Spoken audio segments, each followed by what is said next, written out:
हर एक राउंड, हर एक गेम लोगों ने बस सिर्फ एक ही चीज़ बोली कि मोरक्को का ये रन इस गेम में तो एंड हो ही जाएगा। हर बार लोगों का बस गेम से पहले एक ही पॉइंट रहता है कि मोरक्को ने जो अभी तक किया हो सकता है फ्लूक है, इस गेम में हमें तो मान लेना चाहिए, इससे ज़्यादा तो मोरक्को परफॉर्म कर ही नहीं सकती। 2022 में जो मोरक्को ने किया वो कोई लक नहीं था, वो कोई फ्लूक नहीं था, क्योंकि वही चीज़ 2026 कंफर्म करती है। ग्रुप स्टेजेस में इतना खतरनाक परफॉर्मेंस, ब्राज़ील के सामने एक ड्रॉ निकाल दिया एंड देन रेस्ट दोनों गेम में एक अटर डोमिनेंस दिखाया। एंड जब बात आई राउंड ऑफ 32 में नेदरलैंड के सामने खेलने की, तो वो इतना अच्छी तरीके से टो टू टो एक कांटे की टक्कर दी and maybe they were slightly better with their luck, because luck is something that आपको सिर्फ मिलता नहीं है, you form that luck. And वही चीज़ मोरक्को एक हर गेम के बाद एक स्क्रिप्ट लिखती जा रही है कि they weren't granted any luck, they formed this luck,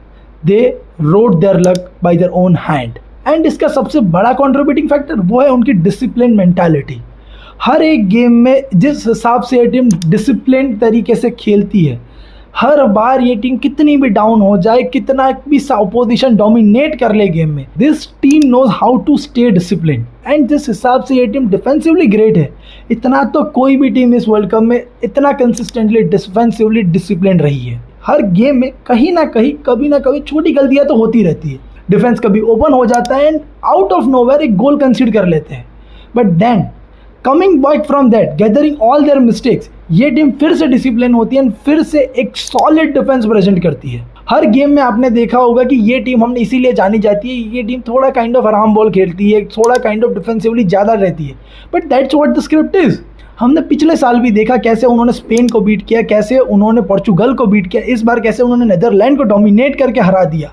उनको पता है ये टूर्नामेंट सिर्फ 2-3 गेमों से नहीं आने वाला, एक गेम में अच्छी परफॉर्मेंस करने से अपना नाम नहीं बनाने वाली, इनको टूर्नामेंट में डीप जाना है। एंड जब एक टूर्नामेंट में डीप मेंटालिटी स्टेट लेके कोई टीम आती है, they know they how to play discipline and always capitalise on the small movement, small momentums में बिलीव रखना है, क्विक ट्रांजिशंस में बिलीव रखना। एंड ये टीम हर एक गेम में इस चीज़ का बहुत अच्छी तरीके से डिस्प्ले करती है, क्योंकि miracle can happen once but not twice, but system do. And यही सिस्टम इन्होंने जो बिल्ड किया है ना, वही सबसे बड़ा उनका कंट्रीब्यूटिंग फैक्टर है एक लक बिल्ड करने में। एंड वो लक हर गेम में कहीं ना कहीं उनको फेवर करता है, बट उनका सबसे बड़ा सवाल कितनी स्ट्रांग उनकी ये सिस्टम है वो आएगा इस टूर्नामेंट के क्वार्टर फाइनल में, जब वो मिलेंगे फ्रांस के खिलाफ। And France is a dictators team, क्योंकि फ्रांस कोई स्पेन नहीं, कोई पोर्चुगल नहीं, कोई नेदरलैंड नहीं, फ्रांस एक डिक्टेटर की टीम है।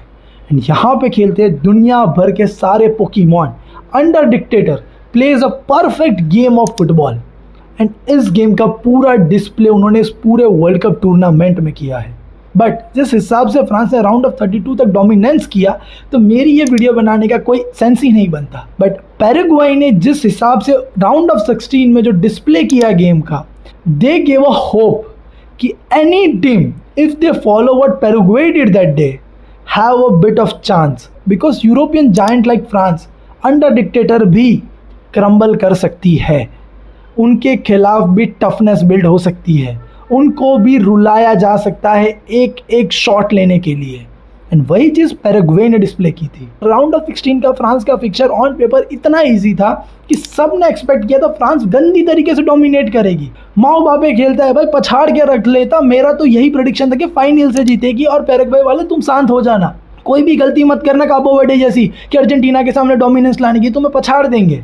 And I guess I should take my words back, because छोटी टीम ने एक ऐसी तरीके से डिस्प्ले किया कि ज़रूरी नहीं है कि वो डोमिनेंस दिखाए उनके सामने, बट एक डिसिप्लिन, एक डिफेंसिव सॉलिड प्रेजेंस गेम का पूरा रुख बदल सकती है। क्योंकि किसी ने एक्सपेक्ट नहीं किया था कि फ्रांस स्ट्रगल करेगी। हमारा सबका सिंपल एक्सपेक्टेशन था कि फ्रांस भाई यू ऐसे ट्रांजिशन निकालेगी, यू अटैक करेगी, एक साइड से बारकोला, एक साइड से तुम्हारा डेम्बेले, एक साइड से माइकल ओली से, ये सब तो कम था भाई। तो इन लोगों को सारे पोकेमॉन डिप्लॉय करने पड़े एक गेम में। रैन चरकी भाई पूरे इतने गेम्स में कभी उसको लाने की ज़रूरत ही नहीं पड़ रही, तब भी ये गेम इतनी टीम इतना डोमिनेंस दिखाती थी। बट इस गेम में उनको इतने सब्स्टिट्यूशन करने पड़े, इतना अच्छी तरीके से खेलना पड़ा, तब जाके 1-0 की विक्ट्री ले पाई। ये पैराग्वे का बहुत सिंपल था, उस गेम को इतना डीप ले जाओ, इतना डीप ले जाओ कि गेम पेनल्टीज तक खींच लो। अगर ये गेम पेनल्टीज तक चली जाती तो कुछ भी हो सकता था and may be a chance for Paraguay. But at the end France ने एक चीज़ तो प्रूव कर ही ली थी कि चैंपियंस टीम को हर गेम में 5-5 4-4 गोल मारने की ज़रूरत नहीं है। कभी कभार एक ऐसी गेम आ जाती है जहाँ पे आप क्रम्बल कर जाओ, बट एक शेयर यूरोपियन जायंट की mentality and relentless countless attack इस टीम को फाइनली गोल तो दिला के गई and that's why this is a champion team. And Morocco के लिए इतना भी इजी तो हम कभी एक्सपेक्ट ही नहीं करेंगे एंड इवन अंदर से तो कोई इसी को एक्सपेक्ट भी नहीं होगा कि डिक्टेटर की टीम के सामने मोरक्कन टीम जीत भी सकती है। बट जब भी हम मोरक्को और फ्रांस के बारे में बात करते हैं तो ये सिर्फ एक ऑन फील्ड बैटल नहीं है, ये टीम, ये दोनों कंट्रीज एक कल्चर शेयर करती है। And one of the biggest thing कि यूरोप के अंदर सेकेंड लार्जेस्ट इमिग्रेंट पॉपुलेशन भी मोरक्कन है and about 1.5 million population alone France में रहती है। तो इसके वजह से ये टीम, ये मैचअप, ये बैटल सिर्फ ऑन फील्ड एक वन टाइम थिंग नहीं है, यहाँ पे एक शेयर्ड बिलीफ, एक कल्चरल बिलीफ आती है क्योंकि बहुत सारे Moroccan players have stayed in Europe, have are been staying in France and they feel for the team. And maybe जब कोई भी जीते फ्रांस में सेलिब्रेशन तो बनेगा ही बनेगा। बट ऐसा तो क्या है इस मोरक्कन टीम में कि हम ऐसा बिलीफ रख रहे हैं कि ये मोरक्कन टीम के पास एक चांस भी एग्जिस्ट करता है कि इवन 1% चांस एग्जिस्ट करता है कि वो फ्रांस को हरा सकती है। वो है इनकी स्ट्रेंथ की कभी पैनिक नहीं करना, हर प्लेयर को अपना रोल पता है and Hakimi the man is leading this team. वो बंदे को पता है कैसे गेम का टेम्पो कंट्रोल करना है, कैसे डिफेंसिव कंट्रीब्यूशन देना है, कैसे अटैक बनाना है, कैसे पूरी गेम को कंट्रोल करना है। एंड इसी की वजह से इस पूरी टीम में जो क्वालिटी है, like fast transition, defensively very solid and to capture on the momentum, and इस टीम को अटैक में सबसे ज़्यादा कंट्रीब्यूट करने वाले हैं तो वो है ब्राहिम डियाज। मे बी आपको इसके गोल्स ना दिखते हो, मे बी आपको इसका कंट्रीब्यूशन इतना दिखता ना, but the player when he is playing in the field he knows how to control the team. And जिस हिसाब से ब्राहिम डियाज का ट्रांजिशन है, जिस हिसाब से वो बॉल को ड्रिबल आउट करके डिफेंस में से बॉल निकाल लेते हैं, वो इस टीम के लिए सबसे बड़े चांस क्रिएटर है, वो इस टीम को सबसे बड़ा मोमेंटम दे सकते हैं।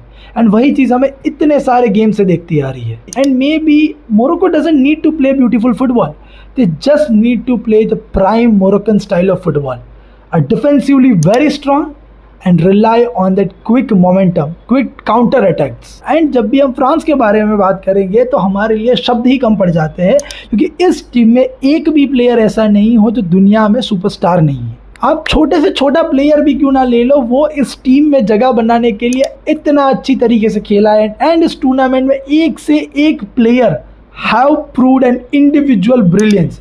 आप बात कर लो बारकोला की, आप बात कर लो माइकल ओलीजे की, आप बात कर लो एम्बापे की, आप बात कर लो इनके मिडफील्ड की, आप बात कर लो इनके डिफेंस की।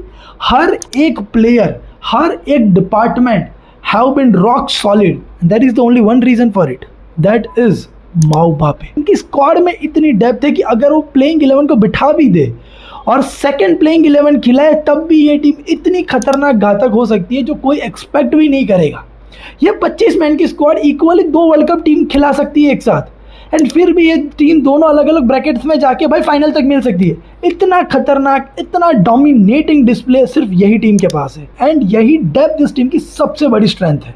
भले इतनी क्वालिटी मोरक्को में नहीं होगी बट इनके पास जो है वो share belief, and that is the biggest strength that Moroccan team can pull off. Still favourites तो फ्रांस ही रहेगी एंड सबका एक्सपेक्टेशंस यही रहेगा कि फ्रांस ही ये गेम डोमिनेट करेगी। बट मैं एक चीज़ बता देता हूं दोस्तों कि मोरक्कन टीम बिल्कुल भी इजी नहीं करेगी इस फ्रांस टीम के लिए। जिस हिसाब से पैराग्वे के सामने इस टीम ने क्रम्बल किया था, वही चीज़ प्लस इसमें एक उनके पास एक बेटर तरीके से काउंटर अटैक होता, तो वही चीज़ मोरक्कन टीम रखती है। And if they pull that off there is a chance, and I say there is a chance. It won't be a one side dominating game. ये हो सकती है आपको एक 2-2 ड्रॉ तक लेके जाए, हो सकती है गेम पेनल्टीज तक जाएगी एंड वहाँ पे मे बी फ्रांस आगे चली जाए, बट ये टीम फ्रांस को ईजीली तो नहीं जीतने देगी। आपके क्या थॉट्स हैं, आपको क्या लगता है ये मोरक्कन टीम कहाँ तक रन बनाएगी? हम ही तो आपके साथ ऐसी वीडियोस लाते रहेंगे ना, बहुत लॉन्ग करेंगे। फटाफट से सब्सक्राइब करिए।